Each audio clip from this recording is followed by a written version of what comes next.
So we're going to have a wee quick look at Pro Tools first. Pro Tools is the industry standard at the minute, DAW, D-A-W, which is Digital Audio Workstation. And they have a free version which is called Pro Tools First. So let's take a wee look at it. I'm going to be giving you an exercise from this here. So pretty much what I'm going to be doing is what you're going to have to do. So they're very good in the way that they give us templates to start off with. Some might think of that as cheating, but if you imagine you're going into a studio, everything is pretty much set out in front of you at the desk. You know, everything's pretty much plugged in, ready to go. This is pretty much the same as a template. So let's start on the songwriter template and see what that does. Create. Let me just see. I'm just going to call this one Matt. So we're in, and straight away we can see that there are a lot of tracks already set up. Let's look what we have. We've got drums, bass, piano, rhythm guitar, lead guitar, male vocal, female vocal, and then a few more extras there. There's also click, there's your master track, and there's reverb and two delays, a delay and a chorus. So we can switch between our mix window or our edit window. The mix window is basically letting you control levels, put plugins in. Plugins are things they're going to add to your track. It could be something like a compressor or a reverb that'll give you a nice room sound or a nice hall sound, or it could be in Pro Tools what they would normally by default they would label instrument channels yellow. So here we can see we have 3 instrument channels. What I mean by instrument channels is that they are going to allow us to try some MIDI instruments. So basically instruments that aren't real. Their sound is generated by the computer. So our first one here is drums. Pro Tools has got a great free plugin library of both things like compressors and EQs and reverbs, and also these instruments. So this one here is Expand 2. It's pretty powerful for being free. So they have already set us up a nice groove. So let's hear it. Okay.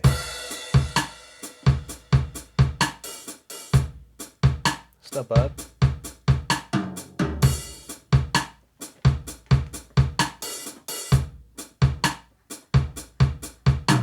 So as we can see, that goes on for a long time. Each one of these here, between the spaces between these lines are the actual bars.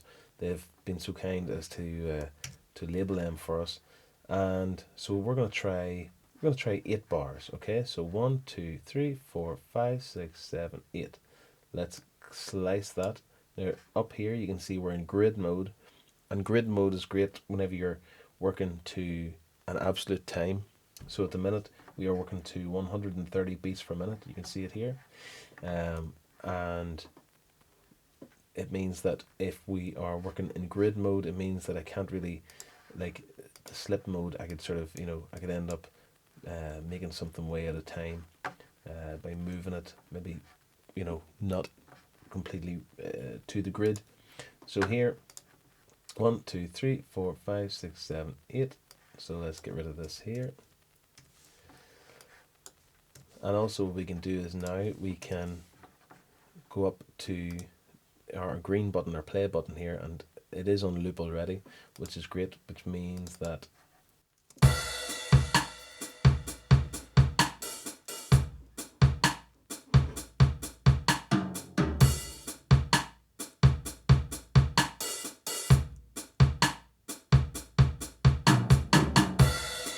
and because it's looped, it went right back to the start, which is great. So the one thing is though, what I'm going to do is I'm going to show you on window and transport. It brings up just a different sort of play controls. So what we've got here is a pre-roll. Now, because it means whenever that record starts, I want to be straight in there playing. So what I'm going to do is I'm going to set up a pre-roll, which means, and I'll show you now. Okay, so I'm going to set up a 2-bar pre-roll. Now the only thing is Pro Tools, and I don't really understand why they never fixed this, is you can't do a pre-roll. You can't do a pre-roll from the very start. Okay, I'll show you now by by putting record on the bass line. Right, that's not what I want. Okay, I'll show you now. If I move this over 2 and I put the click here to start here, if I hit play there or record, if I turn that off, it would start here. But with the pre-roll on, okay, we're starting back there. Now, the only thing is, how do I know when to come in? Okay, so let's go. We've got a channel down here. It's called a click. And a click is just like a metronome beat that's going the whole way through. I will give you a tip that click does not sound for some reason. But if you go up to metronome here and click it, then it goes. Okay, so we are ready to put in some bass. Now they've got the bass set up as a MIDI instrument. I've got a small keyboard here in front of me. We're going to try, if you remember our chord sequence, we're going to try a very basic 1, 5, 6, 4 chord sequence. Okay, so we're going to do it in the key of C. The 1 is going to be C. The 5 is going to be C, D, E, F, G. The 6 is going to be A, and the 4 is going to be C, D, E, F. Okay, so we're going to put the clicker here. We've got the pre-roll set up for 2 bars, so I'm going to hit record, which on my keyboard I can do this. I can go record and then play.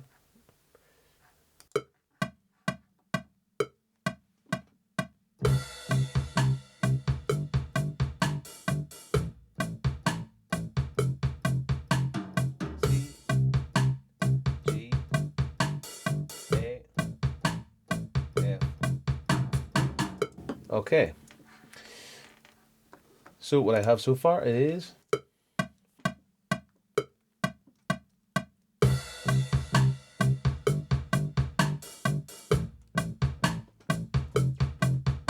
okay, etc. Now what I can do is, right, and this may be cheating slightly, it is an awful lot better if you can just figure out how to play in time. But what we're going to do for now, just to show you how this can work, is we're going up to event operations, and we're going to quantize. Quantize, what it does is it sort of takes the humanness out of it slightly by taking everything and just putting it exactly in time. So, or let's hope. So it's going to quantize it. So basically, it's going to put every note to the nearest 8th note or quaver. Okay, at the minute I can change that if I wish. But let's do that there and just hit apply, and it just means everything is tightened up on that bass slightly.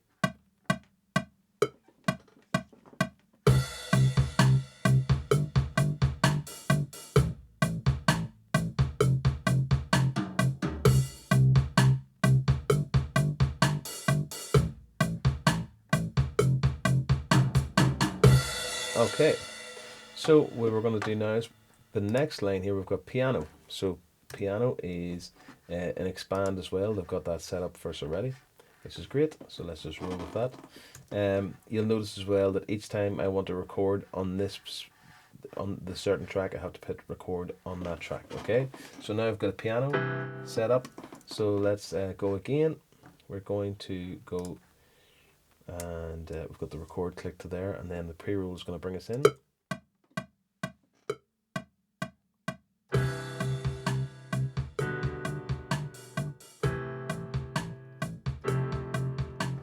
Do you know what? That actually sounds quite low and muddy.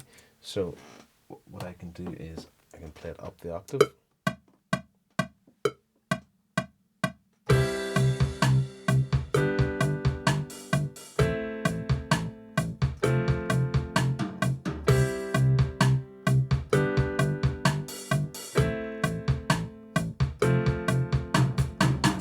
Okay, so now we've got 3 instruments. We've got drums, we've got bass, and we've got piano. So let's try over that. Let's go down here to male vocal. I just have to make sure it's assigned to a channel, because this is not an instrument channel. This is a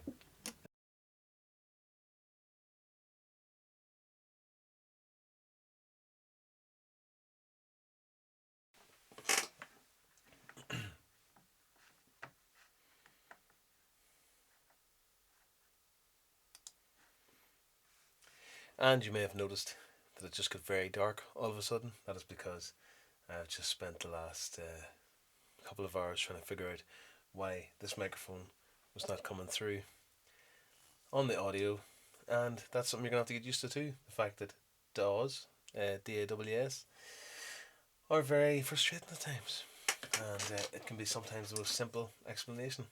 The fact is that Pro Tools first only allows 4 inputs.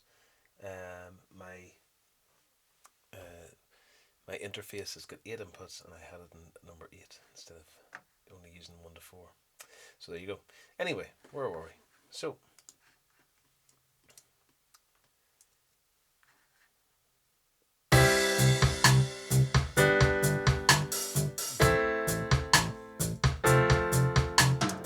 of course, so let me put down a vocal. I'll stick on the headphones for this, so the vocal does not have the track bleeding all over it.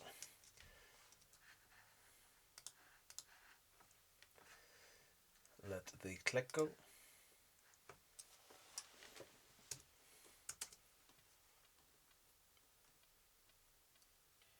Oh, I, oh, I, oh, I, oh.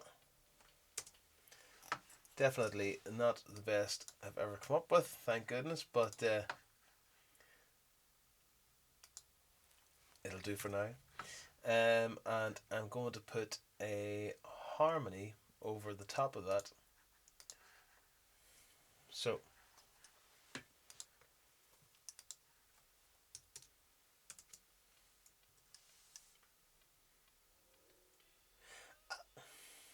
oh, sooner than I thought.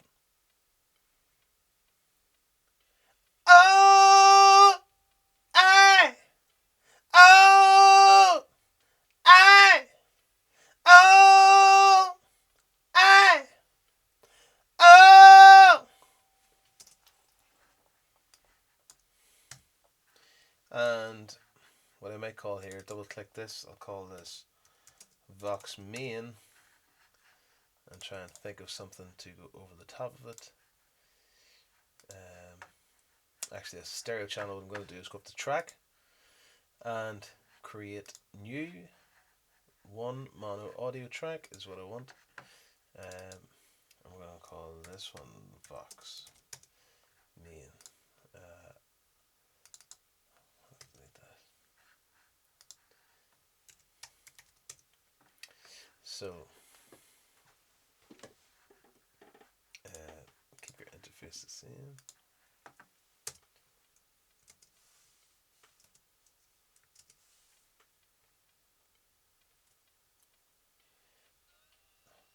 I remember the time.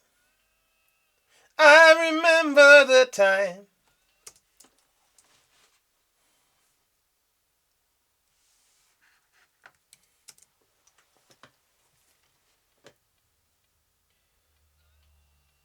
I remember the time. I remember the time. I remember the time we were. Time we were. Okay, just went on a little bit over there. I'm just going to take that off for the loop. So, what I have now is, and I'll let you hear it, is I'm going to have all these tracks together. Now, straight away, what I wouldn't mind doing is trying to separate it slightly in terms of panning. So there's not really a lot that we want to pan. The piano is going to be for this spread over the stereo field, so it's left. It's on a stereo channel, which means it can go left and right, so it's covering the whole stereo pan. Drums are the same, though at the minute they're sounding pretty much here, but they're covering a stereo area. And the vocal right up the middle. The only ones are the 2 harmonies, which I might put one to the left and one to the right. Towards the ears. I'll turn off the click.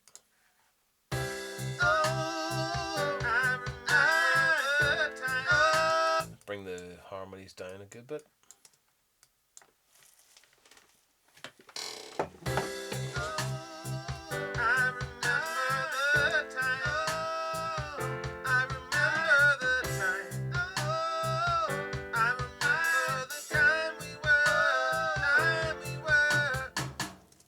Excellent. So, okay, the next thing.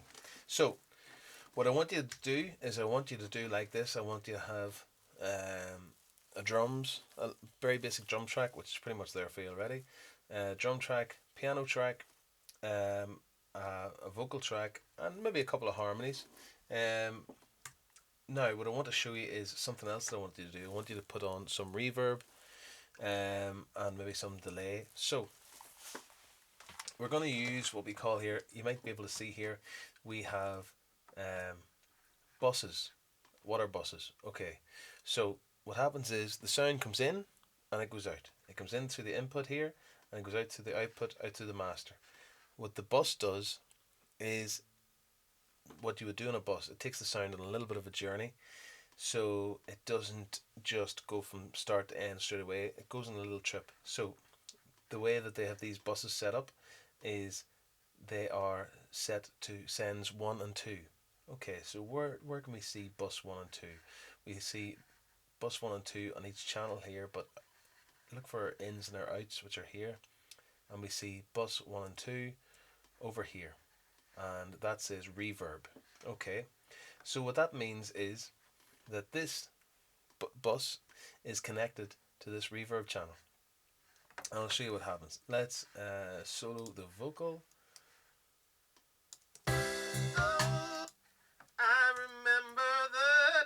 Let's click on this and we see this bus is turned down completely. I remember the time we were. What's pretty cool is what they've done is you can see these solos are sort of blanked out, and that's by using a certain key. I think on an Apple keyboard it's Option and then click. No, it's not Option. It is Shift. And or not Shift, Apple, sorry, which would be Control on a PC keyboard, and that means that that channel is always going to be soloed. So even if I hit solo on this channel, then this is still working as well. Okay, so we are going to slowly bring this up. I remember the time. I'm on the wrong channel. Yes, of course. I started a new channel, so what I'm going to do is just bring those over. So, I'm going to bring this one up. I remember the time. Do you hear what's happening? I remember the time. So what's happening is the vocal, instead of just going start to end as an input output, it's being put on a bus and taken on a small journey to a different channel, which has got a reverb unit. Reverb is going to give it a different room setting. So in this case, it's like a hall setting. You know, it sounds like as if you're in a big hall or a church. So whenever I brought up the level of the bus, I remember the time. The reverb gets more. I remember the time. Okay. I remember the time we were. Okay. So we also have here delay. So let's see what delay they've got here. That is on channel 3 and 4.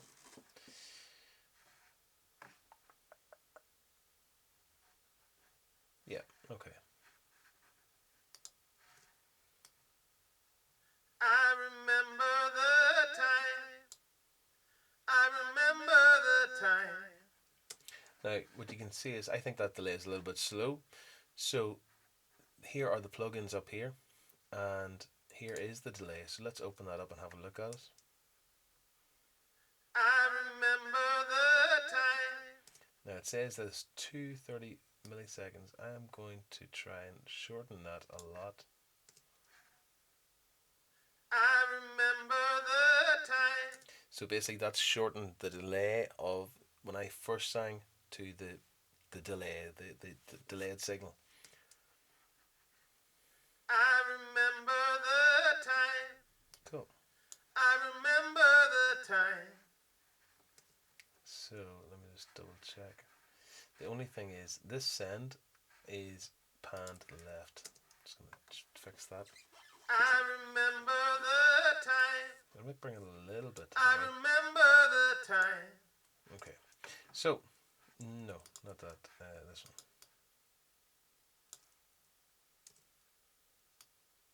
I remember and a little bit of reverb. So let's go back to our first bus. I remember the time. I remember the time. Now, I also sometimes like to give the drums a little sound as if they're in a room. So let's see if we can give them a little bit of a lift.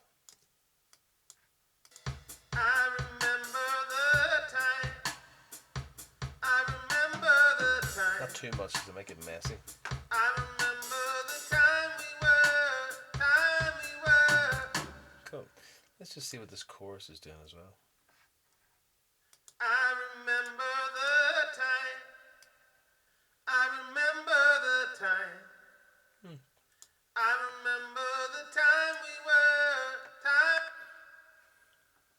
Gives a little bit of a character, so let's keep it in anyway. So let's hear everything together. I remember the time. Now the piano's sounding very dry and very sort of midi, so let's give it a little bit of a delay. So that's bus 3, 4, because we can see there delay. Let's get it's sending out through bus 3 and 4 on the channel, and then it's coming in on this. So we have to put that bus onto the channel. Okay.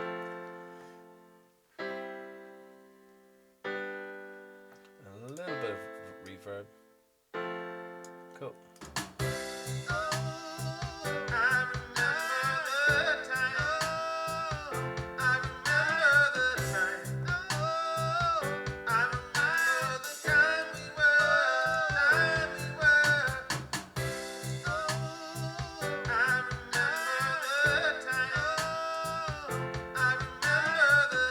So it might give a little bit of delay to the harmonies, which I've still got here labelled as male vocal and female vocal, but you know. In fact, we can just double click that and change that. Harmony 1, harmony 2.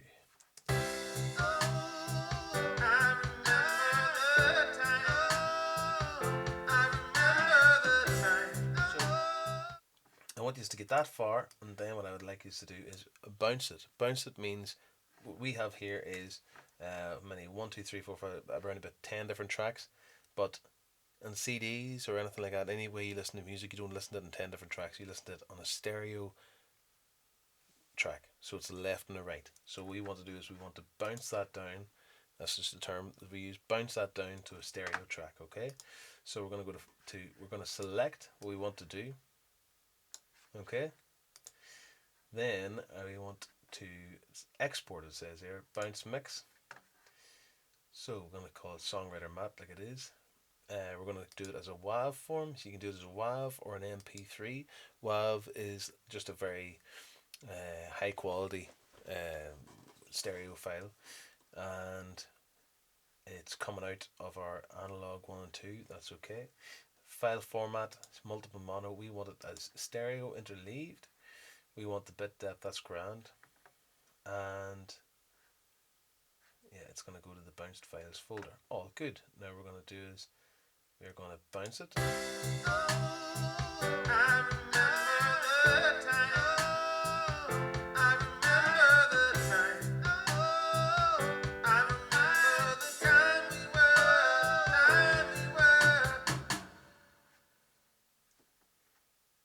So that's converting the file. In the meantime, what we are going to do is we're going to find in our bounced files folder for the session and preview that. Now, there we go. That where we have basically just put together a very basic file, a very basic track, and then we've bounced it down into stereo file. Now, the thing is, what you can do is you can, although it's very short, you can select everything.